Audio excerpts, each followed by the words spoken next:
you were out for about a month with a thigh injury. During that stretch, your team went 1-6 in Euroleague. How difficult is it for you, for a player of your caliber, of the role? Do you have a leadership role in the team, to watch this kind of record from the sidelines? It's difficult. It's difficult watching the games and not playing them, watching your teammates struggle a little bit. But you know, with my age, I mean, I'm already 27, and every year I'm more mature, and you know, those are things that you cannot control. They just happen. They're just part of the game, and you just have to stay as positive as you can. Work on your rehab as much as you can, which I did in this month and a little bit. So you know, I'm finally healthy. I'm happy to be back, and I will give my best to help my team win. Goes without saying that you would prefer to play, but as an outside observant, perhaps in this kind of games, you didn't play, you watched them, you studied them. What kind of things did you notice about the team? What kind of things that need improvement? The weaknesses, perhaps, the strong points? Our defense was not on a good level in those games. We went from being one of the best defensive teams in the beginning to one of the worst defensive teams now. You know, teams that are not in the top 4, top 5 come into our home in Milan and score 90-95 points, which is not acceptable. So, and Gran Canaria, for example, and you know, I think that shouldn't happen, especially for a team with like ours, where we want to make the top 8. And you know, last game against Bayern, we did a little bit better job. We received only 80 points, but there's still a lot of room for improvement. And you know, tonight will be a great test for us, for our defense, because I think in the games like this, where the physicality will be the main point, defense wins. Once upon a time, coaches said that it's defense that leads to offense. Do you think that in modern times the basketball is changing and it's evolving to a state where the defense depends on offense? I don't think it's still that case. I think still like defense sets the tone of the game. I think aggressiveness and energy on the defense gives you easy points, which is killing the other team. So I think it's still the defense that affects the offense. Because you know, you can have a bad day in offense any day, but in defense it's just desire. So you can play defense every day, every game. And you experienced some injuries throughout your career. We've talked about it before. Now you missed 8 out of 13 EuroLeague games. You had your 21-point performance against Olympiacos. You returned with 17 points in 14 minutes. You managed to play against the Rusafaka, and you get injured again. How frustrating is this to get injured right in the game where you return from an injury? It was frustrating. It was very frustrating, because I really felt good. I was really working hard those 2-3 weeks to get back as soon as possible. And in the game against the Rusafaka, if I remember it, I felt great. Conditioning wise, it was like I never left. And, the 70 points in 40 minutes. So, yeah, I felt really comfortable on the court. And then in the third quarter, the same pain happened, and you know, in that moment, everything goes through your mind. But after the game, when you cool down a little bit, you think about it. You know, it's still a long season, and you cannot control it. As I said, you can only do the things that you can control, which is rehab and do every possible way to get back as soon as possible, and that's what I did. How does a player, retains his cool after suffering this kind of injuries? It comes with experience. Like I said, like maybe 5-6 years ago, I would be very nervous. I would try to get back as soon as possible. I would even try to play injured, but you know, now with my experience, with my maturity, which I'm gaining every year, it's easier for me to accept. You know, I never had, thank God, a very serious injury that will take me out for a year or even more. So I'm pretty happy. I'm really glad that I have the ability to play basketball. That now I'm healthy, and that's the most important. Knock on wood. Yeah. No more injury questions. I promise that. You returned with a 21 point in the overtime key win to stay undefeated in the Italian league. In contrast with Euroleague, you are 10-0 in Italy. You think you are the favorites for the title this season as well? You feel like a favorite? Yeah, I mean, everybody says so. So I think we're the favorites, but we also got to prove it on the court. You know, in the last couple of games, also in the Italian league, we didn't look like ourselves. For example, in that game, we had a 7-point lead, 55 seconds to go. Defensive-wise, yeah, again, for sure, it was the issue. 55 seconds to go, and we allowed them to get to overtime. So, you know, we're better than those teams in Italy, but we got to prove that on the court every night. Regarding the Euroleague, so far it looks like it's a three-horse race. It seems too many. You know, it's Fenerbahce that's on the 10-game winning streak, the longest winning streak in the modern Euroleague era. There's Real Madrid, there's CSKA Moscow. These are the teams that seem to have the advantage for the top three. I don't know if you agree with that, Yeah. they are a level above the other teams. Yeah, it's obvious.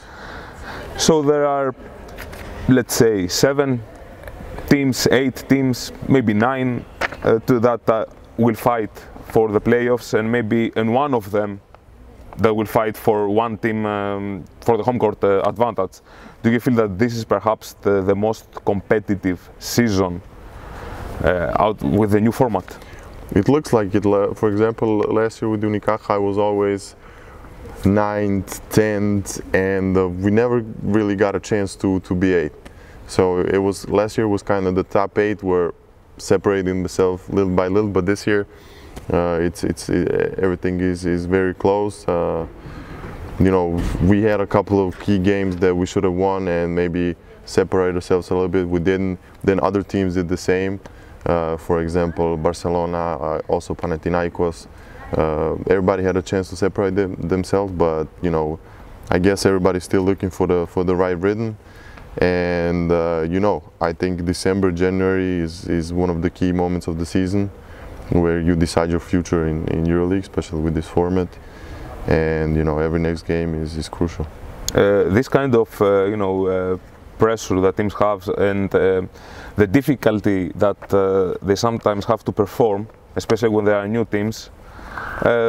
So far, the coaches are the ones who get axed, who get the sacrifice. We have 5 coaching changes so far in Euroleague. That's quite a number. Do you agree? Yeah, it's something, I guess, that's part of the business, and you know, some teams have more patience with the coaches. Personally, I don't remember so many head coaching changes in Euroleague so early. Yeah, you remember such a thing? I honestly didn't pay attention too much to it, but when we talk about it, it's a lot. It's 5 coaches for 2-3 months. It's a lot. It's a lot. So let's go back to Olimpia. Before even the beginning of the season, Mike James was pretty excited about the prospect of playing next to you. He even commented that the two of you will potentially create maybe the best backcourt duo in Euroleague in a Twitter Q&A with fans. After some months that you are practicing together, played a number of games together, what do you think about your coexistence on the court? It's good. Like, I mean, we both came to this team knowing that we will share the minutes, we will share the court, we will share the ball, and neither one of us is stupid to be selfish. So honestly, we didn't really get a real chance to play together because after 3 games in EuroLeague, I got injured. I came back for 1. I got re-injured. So let's say in the right rhythm, we didn't really play some games together. So I'm still looking forward to that. But you know, I think we proved that we can coexist on the court. That we are a perfect fit for the team. It's very hard for other teams to focus on both. And when you add a couple more players from our team, you know, we can be really dangerous, like we showed in the beginning of EuroLeague. So I hope we can get back to that level. Of course, I think my injury was one of the reasons The team was a little bit shaken up, but you know, I'm finally healthy. Mike said that he misses you. He needs you back. Yeah, you know, like I said, it's very hard to focus on both of us when we're on the court, and we have a lot of weapons on this team that are really hard to guard. So I'm looking forward to be healthy. Not only me, but the whole team. Also, Amedeo was injured for like a month, and you know, through games and practice, we can get on the level. Who is the biggest Juventus fan? You or him? Me, because I'm a Juventus fan since I was like 5-6 years old. He's not. I think he started cheering for Juve when he was playing in Italy in the second league. So it was way after me. Milano uses the hashtag #WeNotMe in social media a lot. You use it as well. What does this slogan mean to you? Well, nobody's about the team, you know. The team is the most important thing. I think Milano is a club with big history that speaks for itself, and we all are just in the system, and we try to bring the club to higher levels. That's, I think, the main point. About the Euroleague, you have spoken many times. You have also told me that you like to see players taking initiative and be included in the decisions. So I have to ask you, what do you think of the establishment of the Euroleague Players Association? It's a great thing. I think it's anybody on the team, on my team or any team can agree with that. Alta is a big step forward in Euroleague basketball. You know, the NBA has the Players Association for a long time, and it's working well. It's really important because we're the main, let's say, the main guys that bring the fans to the gyms, that bring the revenues, that bring the sponsors. So I think we should be included in everything. I think it's a good step forward. In a recent interview, Sasha Djordjevic mentioned the players he considers the leaders. Have you read it? Yeah.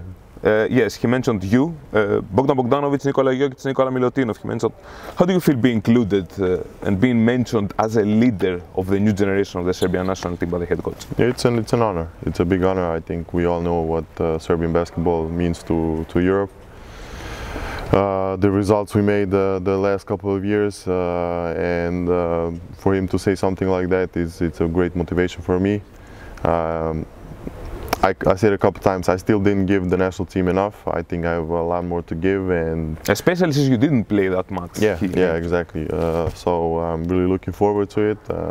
I think it's a natural thing to make a change of generations, and the next generations coming is me, Bogdan, and Nikola, and of course Jokic. So it's very nice to read. Can the full healthy, full strength, fully manned Serbian national team beat Team USA in a knockout game? Because you had 2 defeats in the World Cup and the Olympics. Yeah. We were pretty close in the first games in the Olympics, but that's why I said the knockout game. Yeah, we'll have to see. I just want everybody to be healthy, to be there in July, let's say, and then we will see.